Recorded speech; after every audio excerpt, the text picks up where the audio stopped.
जय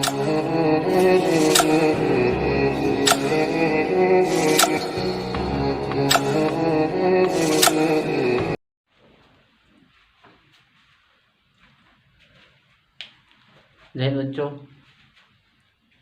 आज का टॉपिक है मैथ के बारे में बताने जा रहा हूँ। मैथ का टॉपिक है आज का टॉपिक है शंकु के बारे में बताने जा रहा हूँ। शंकु में कैसे कुल परिचित क्षेत्रफल और वर्ग परिचित क्षेत्रफल और आयतन इसमें कैसे निकाला जाता है, इसके बारे में जानते हैं। बहुत आसान है, आसानी से समझिएगा बच्चों, ध्यान से देखना वीडियो को, ठीक है। उसके बाद बताना कैसा वीडियो लगा मेरा। शंकु, ठीक है, इसमें ये आर होता है, जिसमें जिसे ये एक लाइन खींची होती है आधा, इसे बोलते हैं रेडियस।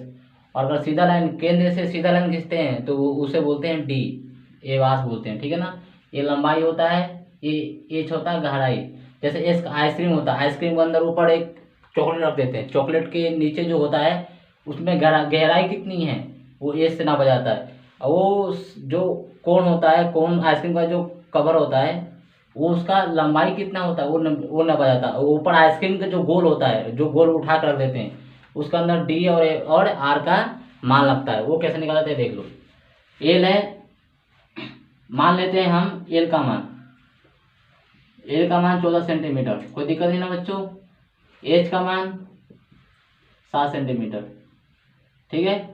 अब हमें डी दिया होगा चाहे आर दिया होगा, डी दिया होगा तो आर निकालना होगा, अगर आर दिया होगा तो डी निकालना होगा। दोनों में से जो पूछेगा वो हमें निकालना है, ठीक है। मान लेते हैं डी हमारा है 14 सेंटीमीटर, ठीक है ना। मान लेते हैं, उसमें क्वेश्चन में आपको दिया होगा, क्वेश्चन जो भी होगा उसमें दिया होगा क्या निकालना है आपको, ठीक है ना बच्चों। डी का मान 14 था, हमें आर निकालना है। पहले सीखते हैं कि डी और आर का मान कैसे निकाला जाता है, ठीक है, ध्यान से सुनना। आर को त्रिज्या बोला जाता है, त्रिज्या, ठीक है बच्चों। डी को व्यास बोला जाता है, ठीक है बच्चों। अब देखो, जैसे डी का मान 14 सेंटीमीटर है, डी का मान 14 सेंटीमीटर, तो हमें क्या निकालना है, आर निकालना है, ठीक है बच्चों। तो आर का मान यहाँ पर, यहाँ आर रख दो, ठीक है, यहाँ डी रख दो, D/2। आर निकालने के लिए सूत्र ये होता है बच्चों, आर निकालना है तो ये सूत्र होता है, ठीक है बच्चों। अब आर का, डी का सूत्र आर ये है, आर यहाँ रख दो। डी का मान कितना है, 14 सेंटीमीटर, 14 रख दो, यहाँ वो 2 रख दो। 2 से काटोगे 14 को तो 7 से कट सकता है बच्चों, यहाँ पर 7 सेंटीमीटर आ जाएगा, ठीक है बच्चों। आर निकल गया। अब डी कैसे निकालते हैं, अब आर का मान 7 सेंटीमीटर निकल गया, अब डी कैसे निकालते हैं देख लो। डी का मान से दिया है ना, अगर डी कहीं बोल देगा निकालने के लिए तो वो कैसे निकाला जाएगा वो देख लेते हैं। आर का मान कितना है, 7 सेंटीमीटर बच्चों, ठीक है। तो हमें डी निकालना है, तो डी का सूत्र होता है R × 2, ये होता है सूत्र डी का, ठीक है बच्चों। डी, आर का मान कितना है, 7 सेंटीमीटर, 7 रख दो, मल्टीप्लाई कर दो, 2 है 2 रख दो, ठीक है बच्चों। 7 का बार पढ़ोगे 2 बार तो 14 सेंटीमीटर आ जाएगा, 14 आ गया आपका, डी का मान निकल गया आपका 14 सेंटीमीटर, ठीक है। तो आर का मान कितना निकला है, 7 सेंटीमीटर, तो यहाँ पर हम 7 लिख सकते हैं बच्चों, 7 लिख दिया, ठीक है बच्चों। अब इसको मिटा देता हूँ, अगर समझ में नहीं आया तो कमेंट करके बताना, मैं दोबारा वीडियो इसको बना दूंगा कि आर का मान और डी का मान कैसे निकाला जाता है, दोबारा वीडियो बनाकर दिखा दूंगा आपको, ठीक ना बच्चों। ये देख लेते हैं, ध्यान से देखना बच्चों। कुल परिक्षेत्र क्षेत्रफल, शंकु का कुल परिक्षेत्र क्षेत्रफल निकालना है हमें, ठीक है। ये देखो कैसे निकाला जाता है। इसका सूत्र होता है pi r bracket l plus r, ठीक है बच्चों। ये सूत्र होता है, शंकु का कुल परिक्षेत्र क्षेत्रफल का सूत्र होता है, ठीक है। पाई का मान देखो, पाई का मान होता है बच्चों 22/7, ठीक है।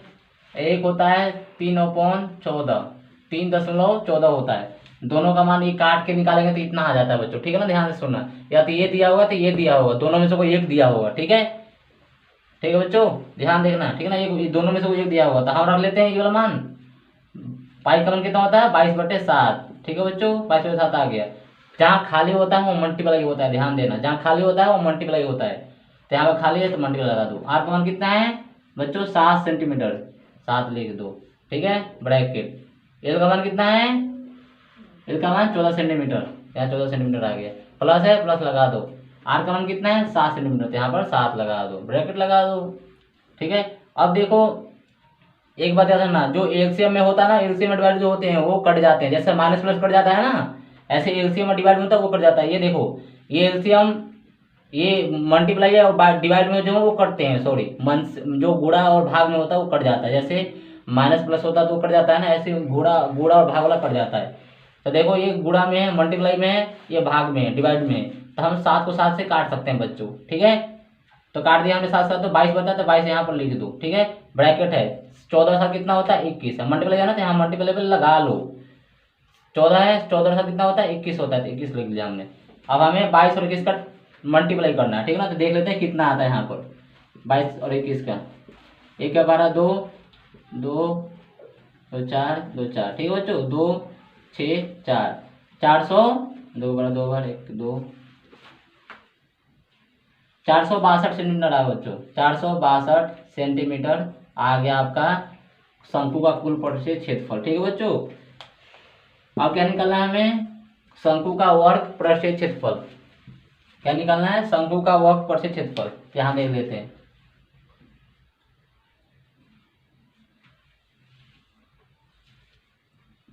वर्ग पृष्ठीय क्षेत्रफल। इसका सूत्र क्या होता है, ध्यान से देख लो, पाई आर एल इसका सूत्र होता है, ठीक है ना बच्चों। तो अब यहाँ से कर लेते हैं, ठीक है ना। पाई का मान कितना होता है बच्चों, 22/7, ध्यान रखना 22/7 होता है, ये भूलना मत, ठीक है। आर का मान कितना है 7 सेंटीमीटर, तो यहाँ पर 7 लिख देते हैं, ठीक है। मल्टीप्लाई एल का मान कितना है, एल का मान 14 सेंटीमीटर है, तो यहाँ पर 14 लिख लेते हैं, ठीक है बच्चों। आप देखो ये भी कर सकता है, 7 से 20 भी काट सकते हो, 7 से 20 भी काट सकते हो, दोनों कट जाएगा। इसे किसे काट देते हैं, कट गया, क्या बच्चा 22 बटा, तो 22 लिख दिया, मल्टीप्लाई लगा दिया, 14 है तो 14 यहाँ पर लिख दिया, ठीक है बच्चों। और हमें कुछ नहीं करना है, 22 का 12 पढ़ना है 14 बार, ध्यान से देख लेना, 22 का 12 14 बार पढ़ना है, तो यहाँ 22 लिख दो, 14 लिख दो, 4 8 8 2 2 8 10 के 0 3, आपका आ गया आंसर यहाँ पर 308 सेंटीमीटर, ठीक है बच्चों। ये आपका शंकु का वर्ग प्रतिशत क्षेत्रफल निकल गया, ठीक है ना। अब देखते हैं, अब निकालते हैं आयतन, शंकु का आयतन।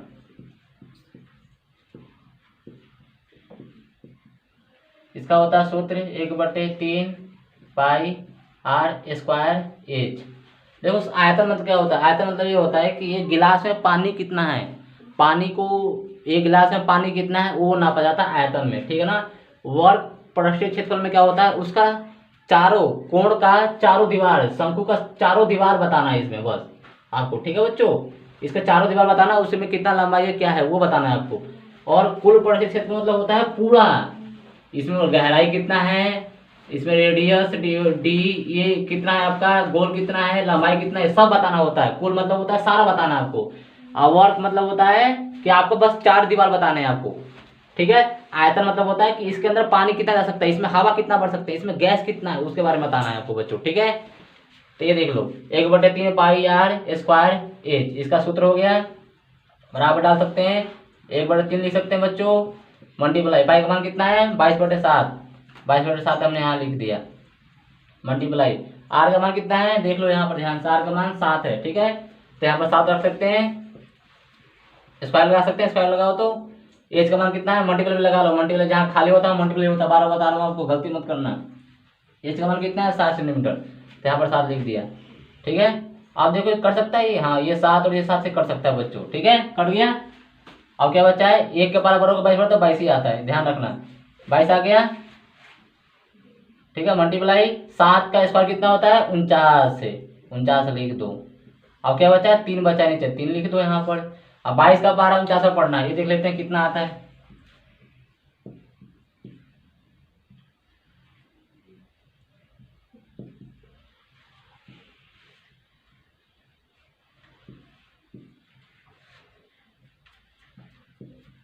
ये आपका आ रहा है 1078, नीचे 3 है बच्चों, याद रखना। अब क्या करना है इसमें, अब इसमें क्या करना है बच्चों, और हमें क्या कुछ नहीं करना है, इसको डिवाइड करना है, हमें काटना है इसको। तो आपको डिवाइड करना है, बीच में रख देना 3 और 3 बाहर रख लेना, और इसको भाग करना है आपको। भाग करके जितना आंसर आता है उसको आंसर यहाँ पर लिख देना है। तो आपको कमेंट में बताना कि इसका आंसर कितना है। ठीक है बच्चों, ये आपका आज का शंकु हो गया खत्म। और आपको दोबारा बता देता हूँ, आपको डी और आर नहीं निकालने आता होगा तो मैं आपकी अगली वीडियो में बना दूंगा, कमेंट बताना आता है कि नहीं आता है। आपको आंसर बताना है कमेंट करके कितना इसका आंसर आ रहा है। ठीक है बच्चों, आपका ये हो गया।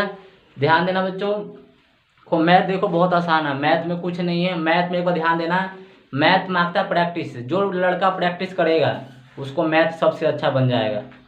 ठीक है, मैथ कोई हार्ड सब्जेक्ट नहीं है, सब बच्चों को मैथ बहुत हार्ड लगता है, ऐसा कुछ नहीं है।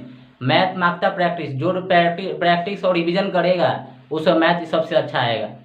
मैथ में करते रहो, जो क्वेश्चन आ रहा है उसे लेकर बैठ जाओ, उसे करते रहो, जब तक नहीं आता करते रहो। उसके बाद उसी के जैसा कोई क्वेश्चन लेकर बैठ जाओ, देखना अपने आप बन जाएगा। मैं गारंटी बोल रहा हूँ आपको, अपने आप क्वेश्चन सॉल्व हो जाएगा वो। ठीक है बच्चों, तो मैथ पहले प्रैक्टिस मांगता है, मैथ में हमेशा प्रैक्टिस करते रहना। ठीक है, आज का यही है शंकु। बता दिया कमेंट करके, इसका बता देना आंसर कितना है। लास्ट एक क्वेश्चन बोल देता हूँ, आपको कमेंट करके बताना है कि आज पाई का मान किसने खोज किया था। ये आपको कमेंट में बताना है, पाई का मान किसने खोज किया था वो आपको बताना है। ठीक है बच्चों, जय हिंद बच्चों। आज का वीडियो इतना ही था, अब अगली वीडियो में बताएंगे।